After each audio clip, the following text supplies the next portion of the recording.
In a village where no woman could grow hair, one girl is born with long, shining locks, and the fate of the entire village rests on her shoulders.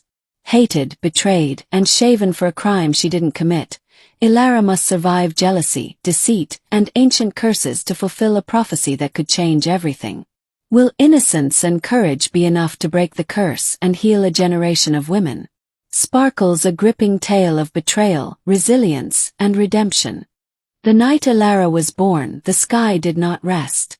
Thunder rolled across the hills like angry drums, and rain struck the roofs of the mud houses with sharp, restless fingers. In one small hut at the edge of the village, firelight trembled as 3 midwives worked in silence. Sweat covered their faces. The air smelled of herbs, smoke, and fear. This was not an ordinary birth. The bald village had seen many children come into the world, but never with hope, never with joy. Especially not female children. Girls were born quietly, their heads smooth and bare, just like their mothers and grandmothers before them. That was the way of things. That was the curse they lived with. But when the baby finally cried, loud and strong, one of the midwives gasped. "No, no, this cannot be," she whispered. Tiny strands of black hair clung to the newborn's head, thick and shining even in the weak lantern light. Another midwife staggered backward, her hands shaking. The third dropped to her knees. Hair. Real hair. For a moment, the storm outside seemed to pause, as if the world itself was holding its breath. The baby's mother gave one last weak smile. Then her eyes closed forever. By sunrise, death had already claimed its first price. The news spread quickly. A girl had been born with hair. The mother was dead. Whispers moved through the village like smoke. Elders shook their heads. Women pressed their palms to their bare scalps. Some said the child was cursed. Others said she was dangerous. A few said nothing at all, afraid of what words might invite. The baby was named Elara, but few dared to speak her name aloud. Only 1 month later, her father fell ill. No herbs worked. No prayers helped. His strength faded day by day until he could no longer stand. When he died, the village did not cry. They only nodded, as if his death confirmed what they already believed. The girl with hair brings death. According to tradition, Elara was sent to live with her closest relative, her aunt Miriam. Miriam accepted the child because she had to, not because she wanted to. The bald village looked peaceful from a distance. Mud houses stood in neat rows. Narrow footpaths connected homes to farms and streams. Children ran barefoot, laughing as they chased one another through dust and grass. Each evening, elders gathered under the old Iroko tree to share stories of ancestors and spirits. But beneath the calm lived a quiet sorrow. Every woman in the village was bald. From birth to death, no hair ever grew on their heads. Not a single strand. Generation after generation it had been the same. The women had learned to cover their smooth scalps with cloths or beads, but no covering could hide the truth. Baldness was not just their condition. It was their identity. It was their shame. No one spoke of how the curse began anymore. It was easier to forget than to remember pain. Until Elara. Miriam's hut was small and dark. She lived there with her daughter Lena, a quiet girl with thoughtful eyes and a smooth, shining head. From the very first day Elara entered the hut, Miriam felt something twist inside her chest. The child was small, thin, silent, but her hair. Even as a baby, it was impossible to ignore. As Elara grew, her hair grew with her. By the time she was 6, it fell softly down her back. By 10, it shone like dark silk in the sun. Women stopped what they were doing when she passed. Some smiled with wonder. Others looked away quickly, as if afraid. "Your hair is beautiful," they whispered when no one was listening. Elara did not understand why people stared. She did not know her hair was different. She only knew that her aunt's voice grew colder with each passing year. "Fetch water. Clean faster. Do not sit idle." Elara obeyed without complaint. She was gentle by nature. She greeted elders politely. She helped neighbors when asked. Even when Miriam spoke harshly, Elara bowed her head and remained silent. Lena watched everything. Sometimes she admired Elara. Other times she hated her for reasons she could not explain. The first true crack came on the day the oracle called for a gathering. The drums stopped beating. Conversations died mid-sentence. The entire village walked toward the sacred grove, fear and curiosity heavy in their steps. The oracle stood waiting, leaning on her carved staff. Her eyes were clouded with age, but her voice was sharp and clear. "The curse will end," she said. Gasps filled the air. "The one who carries what was taken shall rise," the oracle continued. "She shall become queen. She shall marry into royalty. Through her purity, the village will be healed." Silence followed. Then the oracle turned her head slowly. "The girl with hair," she said. Every face turned. Every eye fell on Elara. Elara's heart pounded so loudly she thought everyone could hear it. Her legs trembled. She felt Miriam's hand tighten beside her, not in protection but in fear. Hope entered the village that day. But so did something else. Jealousy. And in Miriam's heart, a dangerous decision quietly took shape, one that would soon change Elara's life forever. The days after the oracle spoke were nothing like before. Elara felt it the moment she stepped outside the hut. The air itself seemed different, heavier, watchful. Where people once passed her with quick glances or quiet admiration, they now stopped openly. Women whispered her name with hope in their voices. Elders nodded respectfully when she bowed. Children followed her from a distance, pointing at her hair as if it were something magical. "You are the chosen one," someone murmured as she passed. Elara did not know how to respond. At night, she lay awake listening to the wind brush against the walls, her thoughts restless. She had never dreamed of being special. She had only wanted peace. Now the weight of an entire village seemed to rest on her shoulders. In the same hut, Miriam did not sleep at all. Each praise Elara received struck her like a slap. Each whispered prophecy burned deeper than fire. She watched Elara from the shadows, her jaw tight, her eyes dark. The village had never looked at Miriam with such attention. Not once. Now they barely noticed her. Her own daughter, Lena, sat quietly in the corner, watching the distance grow between her mother and her cousin. The elders called Elara before them one morning. They sat beneath the iroko tree, their voices low and serious. The oldest among them spoke. "The curse that binds us was born of cruelty," he said. "Many seasons ago, a woman was falsely accused, humiliated, and shaved. In her pain, she cursed this land." Elara listened, her hands folded in her lap. "You carry what was taken from her," another elder added. "Hair, dignity, truth." The words settled heavily in Elara's heart. "She must remain pure," an elder woman said firmly. "Only then can the prophecy be fulfilled." Miriam heard those words too. They echoed in her mind long after the gathering ended. From that day on, Miriam watched Elara like a hawk. She forbade her from walking alone. She questioned her endlessly. She criticized every movement, every smile. When villagers brought gifts, fruit, cloth, small ornaments, Miriam accepted them with stiff smiles and later hid them away. Lena noticed the change.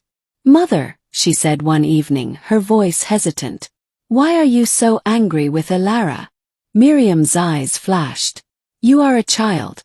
You do not understand." But Lena did understand something. She understood that her mother was afraid. As the sun rose and set, stories about Elara spread beyond the village. Traders carried whispers to nearby towns. Soon the royal palace heard them too. A messenger arrived one afternoon, dust clinging to his boots. "The king has heard of the prophecy," he announced. "He wishes to observe the girl." The village erupted in excitement. Miriam felt her world tilt. If Elara reached the palace, she would be beyond Miriam's control forever. That night, Miriam sat alone by the fire, her thoughts racing. She remembered the rules of the prophecy clearly. Purity, innocence, reputation. If those were taken away, everything would collapse. Her hands clenched slowly. The next evening, Miriam's voice softened for the first time in years. "Elara," she said gently, handing her a cup. "You worked too hard. Drink this. It will help you rest." Elara hesitated. Kindness from her aunt felt strange, but she was tired. She smiled faintly and drank. The world began to spin. Her limbs grew heavy. The firelight blurred into darkness. Miriam watched as Elara collapsed onto the mat. Outside, the night moved quietly, unaware that a terrible plan had begun. Elara woke to shouting. Her head throbbed. Her body felt weak. Before she could understand what was happening, something struck her arm. Stone. Then another hit her leg. She cried out. People surrounded her, their faces twisted with anger and disgust. "Shameful girl! You have broken the law." Elara struggled to sit up. "What did I do?" she cried. "Please tell me." No one answered. Someone shouted. "She was found with a man." Elara shook her head wildly. "I don't know any man. I swear." Her voice was drowned by noise. Miriam arrived then, her face arranged into false shock. "This is terrible," she said softly, though her eyes glinted with something else. Elara crawled toward her. "Aunt, please. I drank the water you gave me. I don't know anything else." Miriam stepped back. "If you are innocent," she said coldly, "why was a man beside you?" The crowd roared. "The punishment is clear," Miriam said loudly. "Her hair must be shaved." Elara froze. Fear unlike anything she had known gripped her heart. "No," she screamed. "Please. I am innocent." But the decision had already been made. As hands grabbed her and dragged her forward, Miriam turned away, her face tight, not with regret but with triumph. And above them all, the prophecy trembled on the edge of destruction. The morning air was heavy with tension.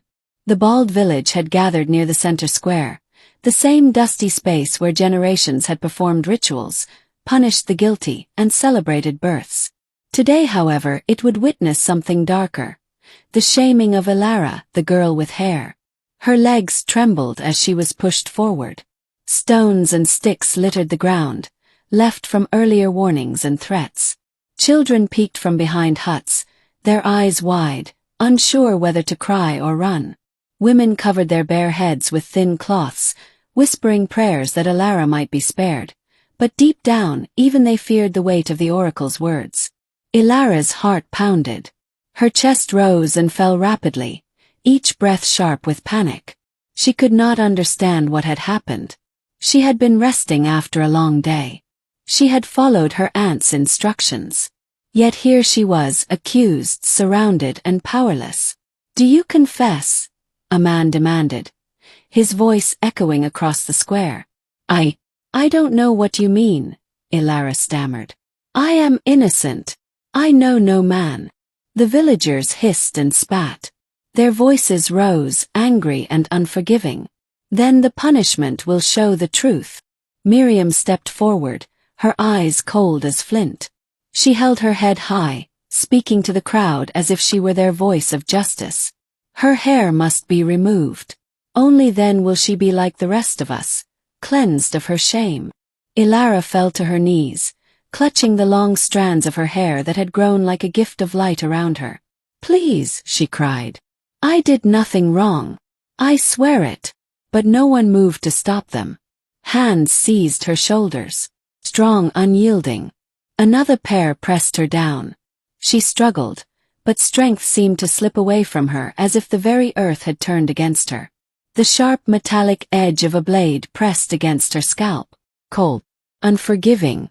Her scream tore through the square. Clumps of hair fell to the dusty ground. Each strand carried a part of her spirit, leaving her feeling hollow, exposed. The villagers watched, some with satisfaction, others with guilt that they would not admit. When it was over, Elara lay there, her head bare. Her scalp burned, and her body shook uncontrollably. The shame they had forced upon her did not belong to her. It belonged to the fears and bitterness of others, but it consumed her all the same. Miriam stepped back, breathing heavily. A faint smile touched her lips, one that held triumph and dark satisfaction. "It is done," she whispered, more to herself than anyone else. "Let us see how a bald girl will become queen." For the next days, Elara remained inside the hut. The once bright, gentle girl became silent. She no longer sang while sweeping the floors, no longer hummed while fetching water. Children avoided her path. Women no longer spoke kindly. Even Lena, her cousin, seemed distant, uncertain how to bridge the gulf between them. At night, Elara would press her hands to her bald scalp, tears rolling silently down her cheeks. "Why?" she whispered to the ancestors, the sky, the earth. "Why have you abandoned me?" Time moved slowly. The village carried on with its routines, and gradually, the world outside the hut seemed indifferent to her suffering. And then, a week later, something remarkable happened. Elara's fingers brushed across her scalp one morning, and she felt it, a tiny, rough strand. She gasped, not daring to speak. Could it be? By the next day, the strands had multiplied. Her hair, once cut, was returning. Slowly at first, like timid seedlings emerging from soil. Within weeks, it had grown long enough to be seen by the villagers. Whispers spread.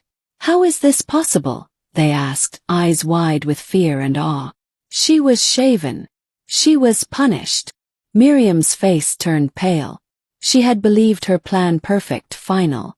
She had not counted on the ancient truth. In the bald village, hair taken unjustly from the innocent would always return. Only the truly guilty could remain bald forever. Panic crept into her heart. Her triumph turned to dread. The villagers began to murmur, this time with unease. Their whispers carried a question too dangerous to ignore. What if Elara is truly the chosen one? Elara, meanwhile, tended to herself quietly, allowing the new strands to grow in peace. She felt no joy in their shock, only relief. Her innocence had survived, and with it, hope began to bloom again, not just for her but for the entire village. Miriam, however, could not escape the gnawing terror that her deceit had been exposed. Sleepless nights followed, each filled with dread that the truth would reach ears far beyond the village. And indeed, it did. News of Elara's resilience and purity began to travel beyond the hills, toward the kingdom itself. By the time Elara's hair had grown back, strong and dark as before, Miriam knew that the reckoning was coming. The threads of fate had begun to weave a new pattern, one that she could no longer control. Elara stood at the window that evening, feeling the wind brush against her hair. It flowed over her shoulders like a river of shadow and light. She was still fragile, still shaken, but she was alive and she was innocent. And for the first time since her birth, she realized something powerful.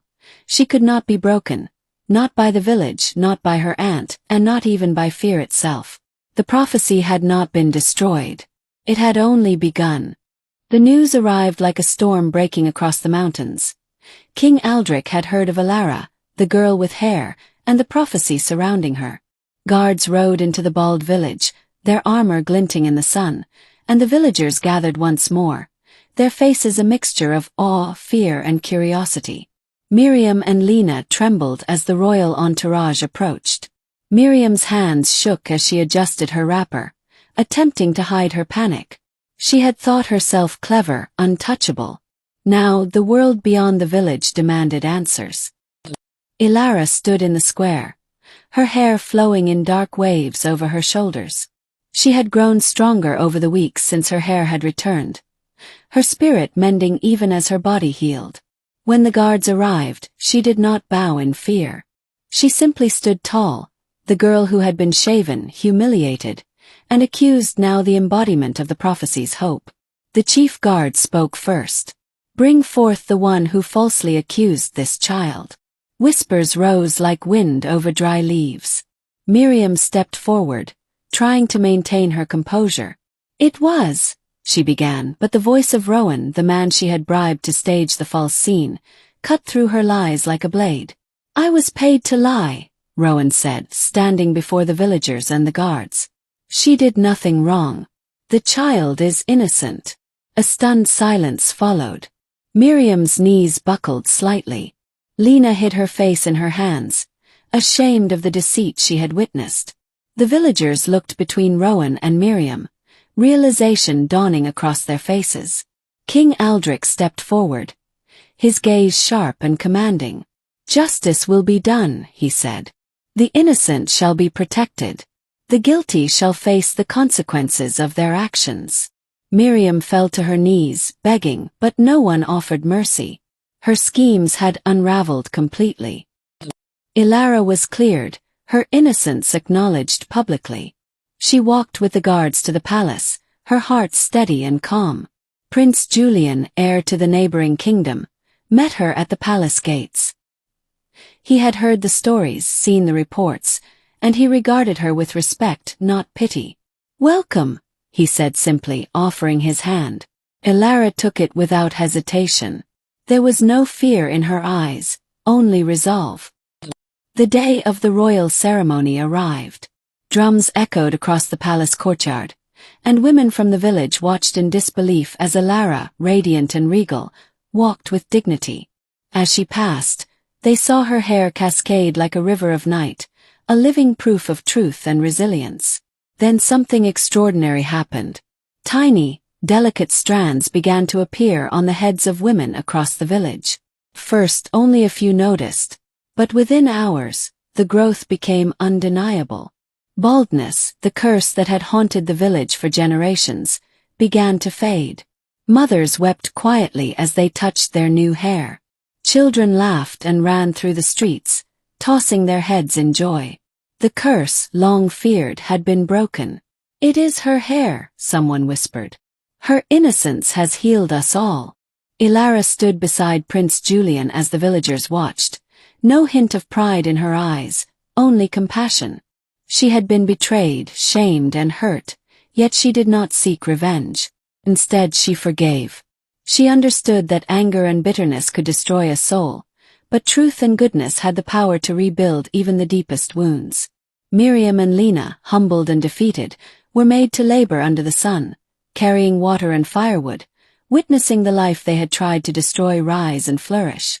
Their punishment was not cruel, but it was just. They learned the weight of envy and deception, and the humility that came with being wronged. As the ceremony concluded, the king blessed the union between Elara and Prince Julian. The couple knelt before him, united not only in marriage but in purpose, to lead with wisdom, compassion and justice. Years later the village thrived. Hair grew freely on the heads of girls and women. The bald village became a place of joy and freedom, where children played without fear, and women's laughter mingled with the wind. Stories of Elara's courage and purity became legend. Mothers told their daughters of the girl who was hated, betrayed, yet rose to save them all. Elara herself ruled with patience and care.